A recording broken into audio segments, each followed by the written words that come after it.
کسی ملک کا ایک بادشاہ جو سیر و شکار کا بہت دلدار تھا، اس نے ایک دن اپنے وزیر سلطنت کو سامان شکار تیار کرنے کا حکم دیا۔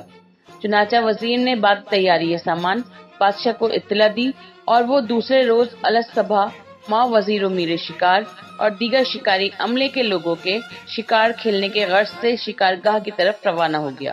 اس مرتبہ بادشاہ کی لڑکی شہزادی ماں اپنی سہیلی وزیر زادی کے ضد کر کے باپ کے ہمراہ ہوئی۔ کافی مسافت طے کرنے کے بعد جب یہ شکاری قافلہ ایک سرسبز و شاداب جنگل میں پہنچا تو سفر سے آسودہ ہونے کے لیے بموجب حکم بادشاہی اس جگہ خیمے نصب کیے گئے۔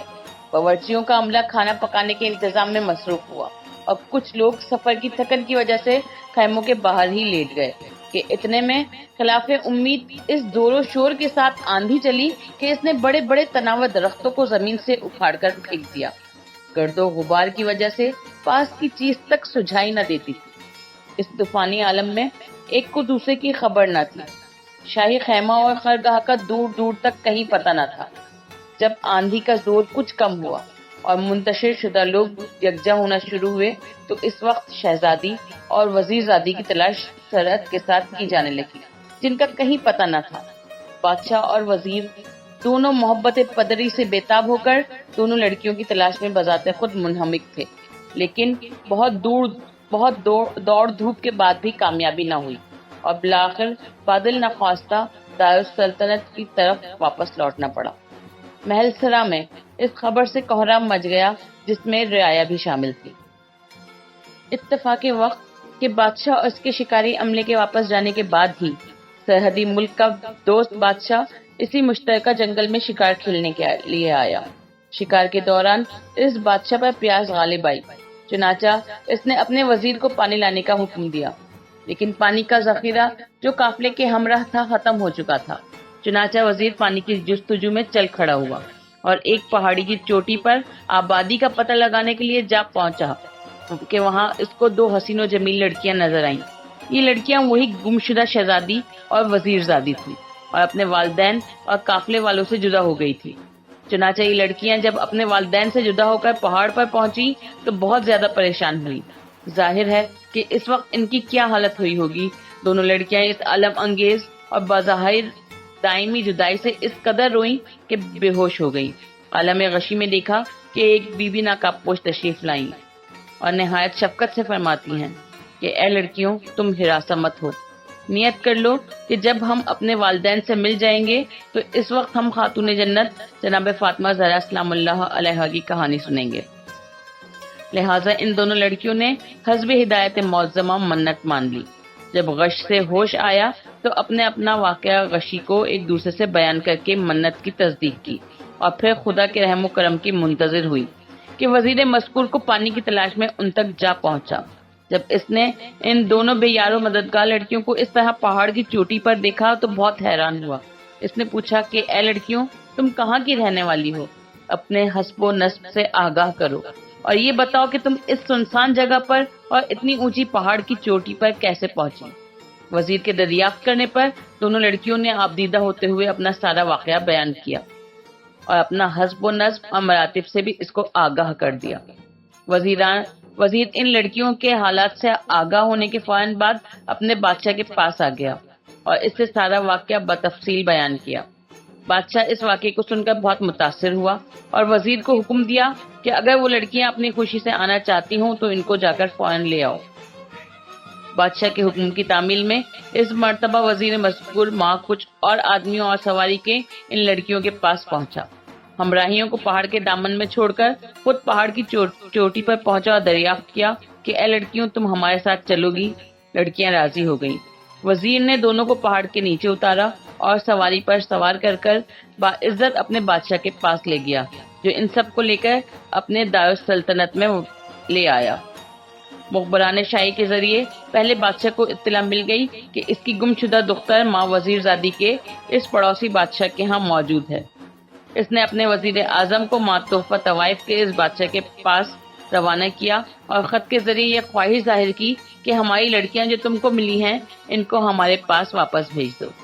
جب یہ خط اس بادشاہ کو ملا تو اس نے جواباً تحریر کیا کہ آپ کی بچیاں یہاں باخیریت ہیں اور میرے پاس آپ کی امانت ہے، لیکن میری خواہش ہے کہ آپ شہزادی کی شادی میرے لڑکے اور وزیر زادی کی شادی میرے وزیر اعظم کے لڑکے سے کر کے مجھے شکریہ کا موقع دیتے ہوئے اپنی محبت میں اضافہ کریں گے۔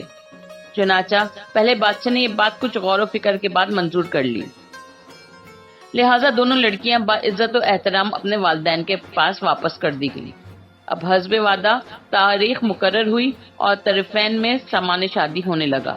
آخرکار وہ وقت بھی آ پہنچا جب دونوں لڑکیوں کی شادی مذہبی رسوم کے مطابق کر دی گئی۔ دلہنیں رخصت ہو کر سسرال چلیں۔ اتفاق وقت کے اور سامان جہیز تو بار کر لیا گیا، مگر شادی کا لوٹا جو نہایت قیمتی تھا وہیں رہ گیا۔ اس وقت کی رسم کے لحاظ سے ساتھ جانا نہایت ضروری تھا۔ راستے میں شام ہو گئی۔ باراتیوں نے رات ہو جانے کی وجہ سے ایک محفوظ جگہ پر قیام کیا۔ اس وقت حسب ضرورت لوٹے کی تلاش ہوئی تو لوٹا نہ ملا، معلوم ہوا کہ وہیں چھوٹ گیا ہے۔ وزیر نے ایک خاص سپاہی کو روانہ کیا کہ لوٹا لے آئے۔ جب سپاہی وہاں پہنچا تو کیا دیکھتا ہے کہ جہاں محل تھا وہاں اب میدان ہے، نہ تخت ہے، نہ تاج، نہ بادشاہ، نہ فوج، کچھ بھی نہیں، صرف لوٹا میدان میں رکھا ہوا ہے جس کا کوئی نگران بھی نہیں ہے۔ سپاہی نے چاہا کہ لوٹا اٹھا لے، لیکن ممکن نہ ہو سکا، اس لیے کہ اس نے جیسے ہی لوٹے کی طرف ہاتھ بڑھایا، مان ایک خطرناک کالے سانپ نے لوٹے کے اندر سے پھن نکالا اور اس کو کاٹنے کے لیے لپکا۔ سپاہی اچھل کر پیچھے ہٹا۔ اس نے بہت کوشش کی کہ لوٹا اٹھا لے، لیکن ممکن نہ ہوا۔ سانپ ہر مرتبہ سدے راہ ہوتا تھا۔ مجبوراً اپنے ملک کی طرف واپس ہوا اور وزیر کے توسط سے سارا واقعہ بادشاہ کے گوش گزار کیا۔ بادشاہ کو سن کر حیرت ہوئی، کچھ دیر تک غور و فکر میں ڈوبا رہا اور پھر لڑکیوں کے پاس گیا اور کہا کہ معلوم ہوتا ہے کہ تم دونوں جادوگرنیاں ہو یا کوئی بدروح ہو جو انسانی شکل اختیار کر کے نئے نئے شعبے دکھا رہی ہے۔ اس وقت تو میں تم دونوں کو قید کرتا ہوں، البتہ کل صبح قتل کر دوں گا۔ یہ کہہ کر بادشاہ غیظ و غضب میں بھرا ہوا اپنے خیمے میں واپس آیا اور دونوں دلہنیں خیمے میں قید کر دی گئی۔ جب لڑکیوں نے اپنے کو اس حال میں پایا تو وہ پورے رنج سے بےتاب ہوتے ہوئے ایک دوسرے سے گلے مل کر خوب روئیں اور کہنے لگی، معلوم نہیں کیا ماجرا ہے کہ کل شادی ہوئی دلہن بنائے گئے اور آج قید خانے میں قیدی بنے ہیں، اور اب کل ہمارا چراغ حیات گل کر دیا جائے گا۔ خداوندہ، معلوم نہیں کہ ہم لوگوں سے کون سا ایسا گناہ سرزد ہوا ہے جس کے پاداش میں ہم کو یہ سزا مل رہی ہے۔ میرے معبود، تو معاف کر دے۔ یہ کہہ کر اتنا روئیں کہ بے ہوش ہو گئی۔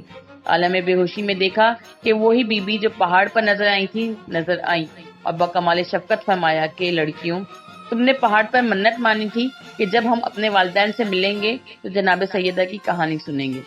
تم دونوں اپنے ماں باپ سے ملی مگر کہانی نہ سنی، اس وجہ سے یہ عذاب تم پر نازل ہوا ہے۔ اب بھی غنیمت ہے کہ تم اسی قید خانے میں کہانی سنو۔ خدا جناب معصومہ کے طفیل تمہاری مشکل کو آسان کر دے گا۔ لڑکیوں نے کہا، اس قید خانے میں درہم کہاں ہیں جو ہم کہانی سننے کے لیے شیرنی منگائے، اور پھر کون لائے گا؟ معظمہ نے کہا، گھبراؤ نہیں، تمہارے دوپٹے کے آنچل میں سے تم کو 2 درہم ملیں گے اور خیمے کی پشت پر سے تم کو ایک آدمی جاتا ہوا نظر آئے گا، بازار قریب ہے، وہ شیرنی لا دے گا۔ یہ کہہ کر وہ معظمہ غائب ہو گئیں۔ لڑکیوں کو ہوش آیا، ایک نے دوسرے سے عالم غشی کا واقعہ بیان کیا، اور پھر شہزادی نے دیکھا کہ اس کے آنچل سے 2 درہم بھی برآمد ہوئے۔ دونوں بہت خوش ہوئیں۔ صبح پشتے خیمہ پر سے ایک سن رسیدہ بزرگ کو جاتے دیکھ کر ان سے اپنی خواہش بیان کی۔ چنانچہ انہوں نے 2 درہم کی شیرنی لا کر ان لڑکیوں کو دے دی کہ ایک نے دوسرے سے اسی قید خانے میں کہانی کہی۔ کہانی ختم ہونے اور دعا مانگنے کے بعد شاہی جلاد وہاں پہنچا اور دونوں کو قتل گاہ کی طرف لے جانے کے لیے آگے بڑھا کہ دونوں لڑکیوں نے یک زبان ہو کر کہا کہ پہلے ہم کو بادشاہ کے پاس لے چلو، ان سے ہم کو کچھ باتیں کرنی ہیں۔ چنانچہ لڑکیاں پھر بادشاہ کے روبرو پیش کی گئیں۔ انہوں نے مؤدبانہ بادشاہ سے کہا کہ اس مرتبہ آپ پھر اپنے کسی آدمی کو ہمارے یہاں بھیج کر وہاں کے حالات دریافت کر لیجیے، اگر اب بھی وہی حالت ہے تو بے شک ہم کو قتل کرا دیجیے۔ بادشاہ نے لڑکیوں کی درخواست منظور کر لی اور سپاہی کو، جو نہایت پرہیزگار اور سچا آدمی تھا، لڑکیوں کے باپ کے پاس بھیجا کہ جا کر دریافت کرے کہ حالات کیا ہیں۔ چنانچہ اس نے وہاں جا کر دیکھا کہ محل شاہانہ اور تخت و تاج اور تخت سب بدستور موجود ہے۔ وہ بہت حیرت زدہ ہوا اور سارا واقعہ آ کر اس نے بادشاہ سے کہہ سنایا۔ بادشاہ اسی وقت لڑکیوں کے پاس گیا اور پوچھا کہ یہ کیا ماجرا ہے، میں بہت زیادہ حیرت میں پڑ گیا ہوں. چاہتا ہوں کہ تم لوگ میرے اس استحجاب کو دور کرو. لہذا بادشاہ کے کا ایما پا کر لڑکیوں نے اپنا تمام حقیقت حال کہہ سنایا. اپنے بے ہوش ہونے، جناب سیدہ کی کہانی کی منت ماننے اور والدین کے ملنے پر منت کو فراموش کر دینے اور اس کو پورا نہ کرنے کی ساری داستان مفصل کہہ سنائی. اور پھر کہا کہ جب ہم نے وہ کہانی سن لی تو وہ عطاب الہی جو ہم پر نازل ہوا تھا اب ختم ہو گیا ہے اور ہم مطمئن ہو گئے ہیں. چنانچہ بادشاہ نے یقین کر لیا اور اسی وقت لڑکیوں کو رہا کر کے ان کو عزت و احترام کو اسی طرح بحال کرتے ہوئے ہنسی خوشی اپنے وطن کی راہ لی. یہ کہانی سنارن سے کہہ کر وہ معظمہ روپوش ہو گئی. سنارن اپنے گھر واپس آئی تو کیا دیکھتی ہے کہ جن جن لوگوں نے کہانی سننے اور سنانے سے انکار کر دیا تھا ان کے گھروں میں آگ لگ گئی ہے. اللہم صلی اللہ علیہ وسلم. جس طرح سنارن کی مراد خداوند عالم نے باتفعل جناب سیدہ پوری کی، اسی طرح رب العالمین محمد و علی محمد صلی اللہ علیہ وآلہ وسلم کے صدقے میں جملہ سننے والوں کی دلی مراد پوری کرے. آمین ثم آمین. اللہم صلی اللہ محمد و علی محمد واجل فرجہم اجمعین. برائے مہربانی ہمارے اس چینل کو لائک کیجیے، شیئر کیجیے، کمنٹ کیجیے اور سبسکرائب کیجیے اور بیل آئیکن کو پریس کیجیے تاکہ آگے بھی ہماری ویڈیوز آپ کو برابر ملتی رہیں.